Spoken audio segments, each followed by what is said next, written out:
Bonjour et bienvenue. Alors merci à toutes les personnes qui s'arrêtent sur cette chaîne, toutes les personnes qui s'abonnent, qui commentent, qui mettent des j'aime, bien évidemment. Vous permettez à cette chaîne d'être recommandée à d'autres personnes qui auraient peut-être les mêmes problématiques de vie que vous. Et vous m'encouragez dans mon travail. Et pour ça, un grand merci. Aujourd'hui, ce sera un tirage sentimental en miroir. Alors, pour les personnes qui sont nouvelles sur cette chaîne, le tirage sentimental en miroir, c'est voir comment vous voyez votre autre, quels sont vos sentiments pour cette personne et quelles sont les actions que vous aimeriez que cette personne mette en place. Et on regarde de l'autre côté avec le tarot de Wizard Tarot, comment cette personne vous voit, quels sont ses sentiments vis-à-vis de vous et quelles sont les actions qu'il ou elle a envie d'entreprendre. Il est possible que j'utilise, et c'est même certain, que j'utiliserai le pronom il, même si votre autre est une femme, c'est juste pour éviter les il, elle à tout bout de champ qui parasitent un petit peu le tirage. Bien évidemment, ça n'exclut pas le fait que votre autre puisse être une femme.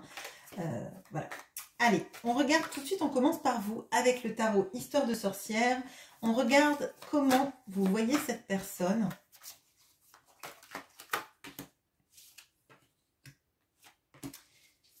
Quels sont vos sentiments?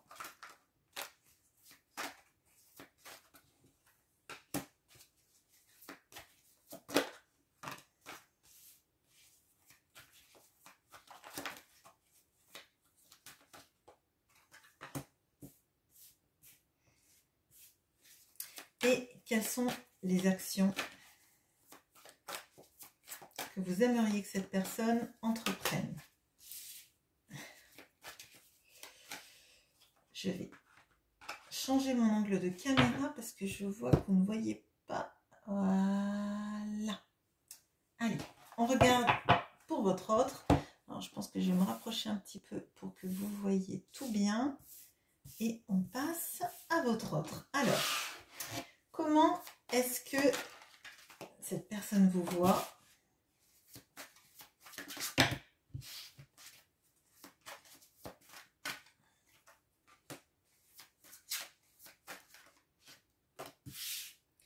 Quels sont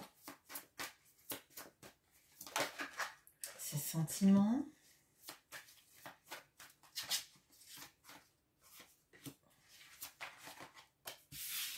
Alors pour l'instant, vous avez tous les deux une carte retournée sur les sentiments. Et quelles sont les actions qu'il a envie de mettre en place vis-à-vis de vous? Ok. Ben. Donc, en termes d'action, c'est quelqu'un qui est plus secret. Hein, donc potentiellement, vous savez ce que vous aimeriez qu'il fasse.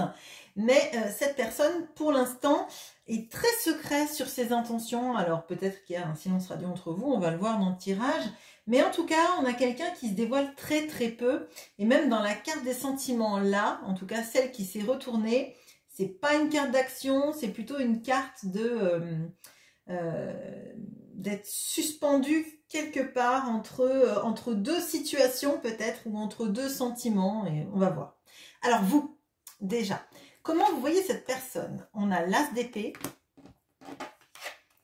on a le 7 de denier, et on a le chariot. Alors, bon, déjà, vous voyez cette personne comme quelqu'un d'intelligent, quelqu'un qui a un esprit vif et clair. Je pense que c'est aussi quelqu'un qui vous a fait, au travers de cette relation, au travers de vos dialogues, conscientiser beaucoup de choses sur vous-même, sur ce qui vous paraît vrai, ce qui vous paraît faux même. J'ai vraiment cette impression cette relation vous permet d'accroître votre capacité de discernement par rapport aux situations. Alors, pas forcément que par rapport à lui, mais par rapport à tout ce qui peut vous entourer dans votre vie. C'est quelque chose d'assez fort. J'ai l'impression que au contact de cette personne, vous avez quelque chose qui s'est débloqué en vous de votre manière de conscientiser les choses, de comprendre les choses et d'avoir quelque chose de plus affûté, je dirais. Non pas que vous n'étiez pas quelqu'un d'intelligent, c'est pas ça, mais c'est avoir une vision plus claire et plus incisive de ce que vous comprenez, parce que vous avez en face quelqu'un de vous qui est plutôt analytique, qui est plutôt très intelligent, et je pense que c'est quelqu'un qui capte vite les choses, et même des fois, il y a des choses, si vous regardez les conversations que vous avez pu avoir, c'est comme si l'autre avait perçu des choses, peut-être même avant vous, et vous le conscientisez maintenant. Je veux bien que vous me disiez en commentaire si c'est ça, mais c'est un peu particulier la manière dont je le dis, mais bon. Vous voyez quand même que vous avez quelqu'un en face de vous qui prend son temps, hein, qui prend son temps pour un peu tout, qui doit avoir quand même une relation particulière au monde financier, au monde matériel, quelqu'un qui prend son temps pour avoir les choses parce qu'il sait qu'il va récolter derrière, et on a aussi vraiment cette notion de quelqu'un qui est attaché au matériel, on va dire, qui est attaché au matériel et pas forcément de gagner de l'argent tout de suite beaucoup, c'est plutôt quelqu'un qui construit. Alors c'est peut-être quelqu'un qui construit un patrimoine, quelqu'un qui sait comment faire de l'argent, investir l'argent pour que ça rapporte à terme. Moi, je ressens plutôt ce genre de personnalité-là, mais on a quelqu'un qui prend son temps, en tout cas aussi, pour acter des choses. Vous le voyez comme quelqu'un étant capable, je parle en direct, je parle avec un accent bizarre, c'est étonnant. Bon, bref. Bon. Vous le voyez comme quelqu'un qui est capable d'avancer très vite dans sa vie, mais visiblement, c'est quelqu'un qui est un peu entre deux. Et c'est ce que je ressens là dans les sentiments. Et là, on a la carte du chariot. Et si vous voyez bien, donc, normalement, dans la représentation Tarot de Marseille ou Rider-Waite, on a quelqu'un qui a un char, on va dire, hein, avec des chevaux de couleurs différentes, ou des sphinx dans certains tarots. Enfin bon, voilà. Là, c'est un sidecar avec des panneaux. On a ce côté-ci ou ce côté-là, et on a la sorcière qui est sur ce sidecar, qui est en mode un peu panique, qui ne sait pas quel chemin suivre pour avancer. À gauche, à droite. Bon, choisir, c'est renoncer. Choisir une décision, une direction, pardon, une décision à prendre, c'est renoncer à l'autre voie. Et on sent qu'il y a un mouvement de panique. Donc là, moi, ce dont j'ai l'impression, c'est que vous voyez votre autre un peu suspendu à une décision qu'il devrait prendre. Peut-être une décision qu'il doit prendre depuis un moment et qu'il ne prend pas. Bon. Et là, moi, j'ai vraiment l'impression que vous dites cette personne prend beaucoup de temps, énormément de temps, alors qu'en fait, potentiellement, toutes les réponses sur la manière de diriger sa vie, elle les a puisque c'est quelqu'un qui conscientise beaucoup de choses. Alors peut-être que là, quand vous avez des discussions avec cette personne, elle comprend énormément de choses. Quand elle parle peut-être de la vie de ses amis, de la vie de couple de ses amis, ou etc., etc., elle a une vision extrêmement pragmatique, posée et intelligente des choses, on va dire. Mais quand c'est appliqué à elle-même, ben là, il doit y avoir des peurs, peut-être des peurs de lâcher du financier ou de lâcher un confort de vie qui se mettent dans la balance et qui font que cette personne, au moment de choisir des choses dans sa vie, elle ne sait pas où aller. Bon. Donc là, on sent l'intelligence, on sent quelqu'un qui prend beaucoup de temps pour prendre une décision et pour acter je dirais, un chemin de vie, quel qu'il soit. Bon. Vos sentiments maintenant. Alors, on a l'as de denier, donc, qui tombe en dessous de l'as. Il y a quelque chose vraiment d'un renouveau que vous ressentez au contact de cette personne. Je crois qu'on va voir comment l'autre vous ressent, mais vous, ça a chamboulé beaucoup de choses dans votre vie et ça a permis, moi j'ai l'impression, comme un grand renouveau. Alors même si ça s'est fait dans une certaine douleur, potentiellement, je pense qu'on n'avance jamais sans pas, je vais dire sans coup de pied aux fesses, mais quand tout va bien, on a plus de mal à changer notre vie que quand ça va pas et qu'on se dit, oh, maintenant il faut que j'avance. Bon. Alors, on a le 7 de coupe et on a le 5 de bâton. Bon, alors, vos sentiments, c'est que vous savez que cette personne, elle est rare, que vous savez que cette relation est rare et elle est avec des possibilités énormes, multiples. Mais vous voyez qu'à un moment donné, il y a quelque chose qui vous paraît un peu injuste et un petit peu confrontant, comme si avec cet autre-là, ça partait régulièrement au clash ou qu'il y avait quelque chose d'insatisfaisant et de frustrant à la fin. Il est possible que vous ayez des discussions qui, soit quand vous parlez, l'autre ne répond pas ou répond à côté ou refuse de répondre aux problématiques que vous lui présentez. Soit on a quelqu'un qui, avec qui ça peut partir au clash assez vite. Alors peut-être que ça part au clash parce que vous n'avez pas les réponses quand vous posez des questions et que du coup vous voulez des réponses, ce qui me choque pas, hein. Enfin je veux dire, c'est même fort, c'est même normal, je dirais, de vouloir avoir des réponses à ces questions pour avancer.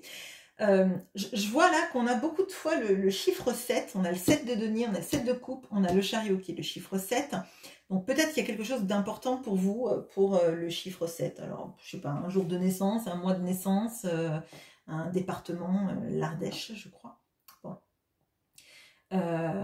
Mais il y a quelque chose de potentiellement d'important là-dessus.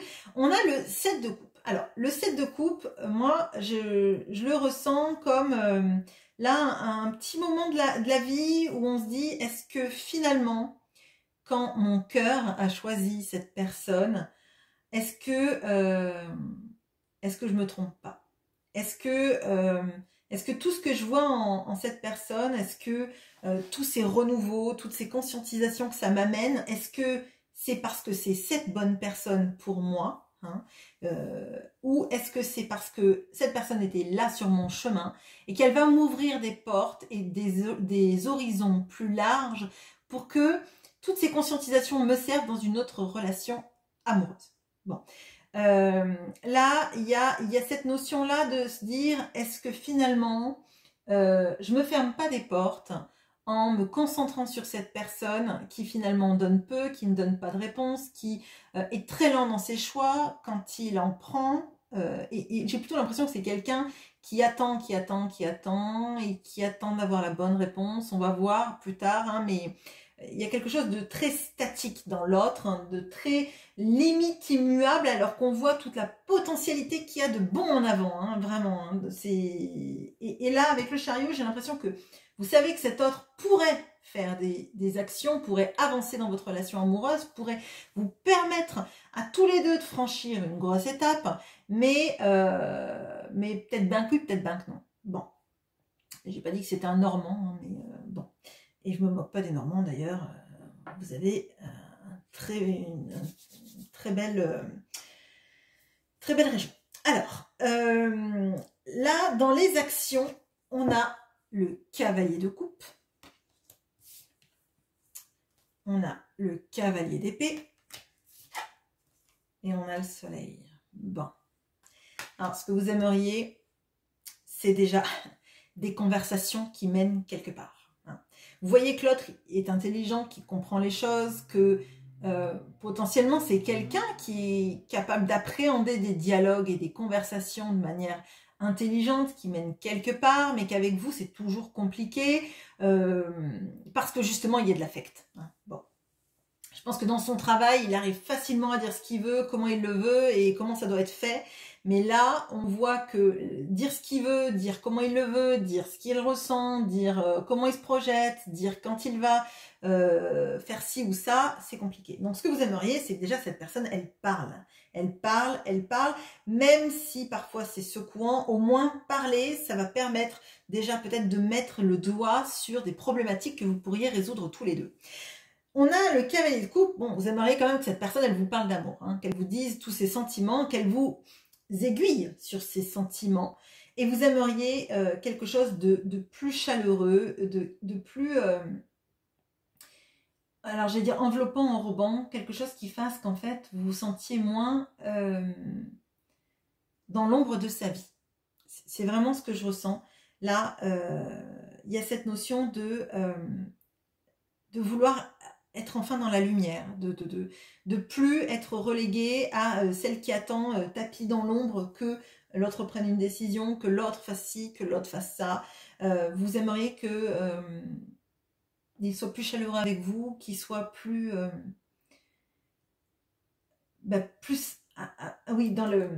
Vraiment, je ressens ça. Je ressens vraiment cette notion de dire son amour, de le dire de la bonne façon et d'être chaleureux, de vous réchauffer un peu plus le cœur. J'ai l'impression même peut-être décongeler tout ce qui peut se passer entre vous. Bon, on va voir du côté de votre hôte. Comment est-ce qu'il vous voit? La lune. Donc vous avez le soleil dans la manière dont vous aimeriez que cette personne agisse. Bon. Le jugement. Ouf.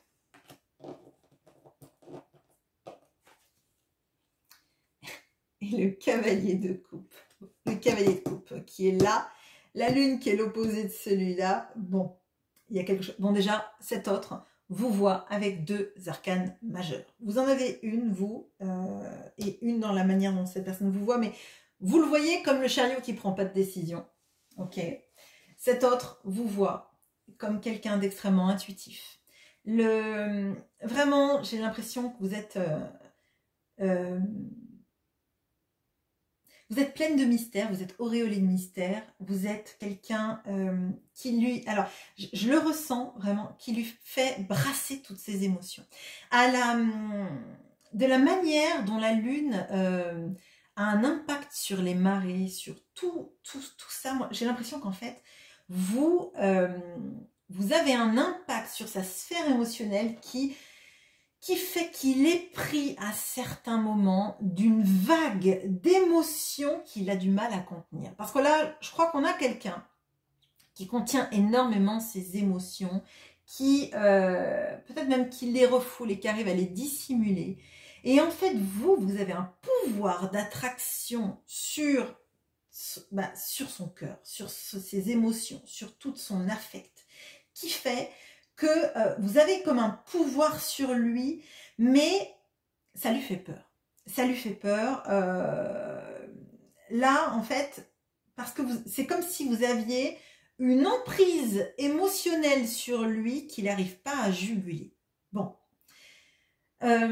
On voit aussi que vous êtes quelqu'un... Alors, quand je vous ai dit, là, cette personne, elle vous a permis de conscientiser beaucoup de choses. Hein. Vous avez l'impression que c'est cette personne qui vous a fait conscientiser beaucoup de choses et lui, il a l'impression que vous avez déjà tout compris à la vie sur tous les... Pardon, excusez-moi, je bégaye. Moi, je parlais avec un accent, maintenant je parle plus bien. Bon, excusez-moi, hein, je suis désolée. C'est comme si, en fait, vous aviez tout compris à la vie, à comment la vie, en fait, doit être vécue pour être vécu pleinement et pour passer à un niveau supérieur, donc dans l'intellectualisation, dans la spiritualité, dans la manière d'appréhender la vie. C'est comme si vous aviez eu une épiphanie sur tous les pans de votre vie et sur comment votre vie ne devait plus être et comment elle devait être. Comme si vous aviez tous les chemins qui étaient tracés, les chemins que cette personne ne s'est pas encore empruntés. Bon, alors c'est assez marrant parce qu'on voit quand même qu'il y a quelque chose. Donc il y a quelque chose sur, il ne sait pas trop prendre les décisions. Potentiellement vous savez les prendre, d'accord, parce que déjà peut-être vous êtes plus intuitive, ok. Moi je pense que cette personne est intuitive mais qu'elle refoule parce qu'elle est plus pragmatique et qu'elle se base sur des choses très factuelles. Vous voyez, c'est bon, non, ce ne sont pas, c'est pas le destin, c'est un hasard, c'est une coïncidence, c'est ci, c'est ça, mais pourtant il y a quelque chose en filigrane, le fil du destin qui s'était tiré et cette personne, elle préfère se dire parce que ça lui fait moins peur que non, ce n'est pas destiné, c'est un hasard, c'est ci, c'est ça. Bon, mais il y a quelque chose, elle sent que vous avez cette vision sur la vie, sur les fils du destin. Moi, j'ai vraiment ça, sur les fils du destin, que vous savez les manier, les comprendre et vous avez cette magie en vous, en fait. Cette magie intuitive, un peu les fils de l'intuition, la clairvoyance, quelque chose comme ça. Vous êtes assez mystique même pour cette personne, j'ai l'impression. Il y a le cavalier de coupe. Alors, le cavalier de coupe, je vous ai dit, vous, c'était comme ça que vous aimeriez que cette personne ait, et c'est, soit, pardon, ok, enfin agisse, et vous, c'est comme ça qu'elle vous voit. Elle vous voit comme la personne qui est capable de dire son amour, qui est capable de faire énormément d'actions pour, par amour, en fait. En fait, vous êtes j'allais dire une chevalière de l'amour. Vous êtes, oui, vous êtes la personne qui sait faire énormément de choses par amour. Je pense qu'il n'y a pas grand-chose qui vous fait peur en amour. Alors, bon, c'est peut-être mal dit. Peut-être qu'il y a beaucoup de choses qui vous font peur en amour, mais que vous savez les dépasser parce que pour vous, l'amour, c'est quelque chose qui mérite de se battre. Si on ne se bat pas pour l'amour, en fait, et c'est l'amour de nos enfants, etc., etc., ça vaut pas grand-chose et on est réduit à une vie un petit peu triste. Bon. Maintenant, ces sentiments. Là, j'ai la voix qui est partie en aigu. Bon, excusez-moi. Alors, vous avez le pendu, le roi d'épée et le 2 de denier. Bon. On a quelqu'un qui jongle dans sa vie, qui ne prend pas de décision, quelqu'un qui se tait. On a quelqu'un qui se tait sur ses sentiments, ça c'est clair. On n'a pas quelqu'un là qui fait des déclarations à tire-larigot. Si c'est ça, je crois que ce tirage n'est pas pour vous. On a plutôt quelqu'un de taiseux, quelqu'un qui regarde, qui observe. On a vraiment quelqu'un d'intelligent, mais on a quelqu'un qui a besoin que sa boussole, ça soit son intelligence et pas son cœur. On a quelqu'un qui jongle sans arrêt dans les sphères de sa vie pour pas laisser son cœur s'exprimer. Il a toujours besoin d'une notion d'équilibre dans sa vie pour pas se laisser submerger. Je crois qu'on a quelqu'un qui a du self-control, en tout cas en termes d'amour. On a quelqu'un qui veut vous faire croire que ça va, quoi. Il est bien avec vous, mais qu'il arrive à le gérer, qu'il arrive à gérer les choses. Peut-être que d'ailleurs que c'est quelqu'un qui parle plus à l'heure actuelle, qui fait l'indifférent, mais il observe, il comprend, il analyse. Il fait rien, par contre. Hein. Là, on a quelqu'un qui fait rien pour arranger les choses hein, d'un point de vue amoureux. On a quelqu'un qui essaye de trouver son équilibre et d'équilibrer sa sphère émotionnelle. Moi, en fait, je pense que cette personne-là, c'est quelqu'un qui ressent les choses comme des tsunamis. Mais ce sont des tsunamis invisibles qui le fracassent, vraiment. Et il a très très peur de ses sentiments. Il a très très peur de ce que vous éveillez chez lui. Parce qu'on a quelqu'un là qui, s'il se laissait aller à ouvrir le barrage de son cœur, il aurait peur que sa vie entière soit sous l'eau. Vous voyez, à la manière de ce village dans les Alpes, là, le barrage avait craqué, il y a un village entier qui s'était retrouvé sous les eaux. Moi, j'ai l'impression qu'en fait, on a quelqu'un qui est dans une retenue totale, parce qu'il sait que si jamais les vannes commençaient à s'ouvrir, s'il y avait une petite fissure dans son barrage, dans sa manière de cadenasser, cloisonner, contenir toutes ces émotions, ça serait un tsunami. C'est vraiment comme ça. Et là, on a quelqu'un qui essaye de tempérer. J'ai pas la carte de la tempérance, mais avec ce 2 de denier, avec tout ça, on essaye de garder le contrôle sur les sentiments. On veut pas qu'ils percent, on veut pas qu'il y ait une fuite parce qu'on sait que sinon on n'arrivera pas à juguler ce flot-là. Et ce flot-là, il est par rapport à vous parce que vous attirez ça et c'est quelqu'un qui lutte hein, en face, il lutte. Bon, maintenant, qu'est-ce qu'il a l'intention de faire? On a le hiérophante, le 8 de bâton et on a le 7 de coupe qui est ici. Bon, alors, on a quelqu'un déjà en centrale qui veut communiquer. Qui veut communiquer, ça c'est clair. Il veut communiquer, mais alors, ce que je ressens, moi, c'est qu'on a quelqu'un quand il va communiquer, c'est quelqu'un qui va être plutôt distancié. Alors, ce qui est fou, c'est qu'en fait, moi, je ressens quelqu'un qui vient à la communication pour être certain, que vous n'avez pas d'autres options qui se sont ouvertes dans votre vie, pour être sûr que vous soyez encore lié, attaché à lui. Mais on a quelqu'un de plutôt froid, plutôt, alors j'allais dire un peu donneur de leçons, hein, un petit peu froid et à vous dire des choses de manière très ouais, distanciée. Vraiment, je vais éclairer après, mais moi ce que je ressens là, c'est que il met son habit de lumière, quoi, son habit de oui, c'est moi qui vais t'apprendre des choses sur la vie, et c'est pas toi, c'est moi qui vais te dire comment ma vie se passe, je vais parler de moi, comme ça je ne laisse pas trop de failles visibles, mais je viens quand même à la communication parce que je veux être certain que tu n'as pas ouvert d'autres possibilités avec quelqu'un d'autre ailleurs, que tu n'es pas sur un autre chemin. On va regarder, alors pourquoi est-ce qu'il agit comme ça? Pourquoi est-ce qu'il n'est pas plus dans le cœur? Bon, même si pour moi, je pense que vraiment, il n'est pas dans le cœur parce que là, on a quelqu'un qui sait que s'il commence à parler d'amour et à vous dire tout ce qu'il ressent pour vous, il a peur de... Il a peur que vous le rejetiez. Alors, on a la mort, le changement. On a le 3 de coupe. Et on a le 5 de denier. Alors, là, moi, ce que je ressens, c'est qu'on a quelqu'un qui essaie de passer par la case amicale. Alors, c'est une drôle de façon de passer par la case amicale parce que ce que je ressens, moi, c'est que on a plutôt quelqu'un qui est centré sur sa vie et qui vous demande pas trop comment vous allez, ce qui se passe dans votre vie, etc.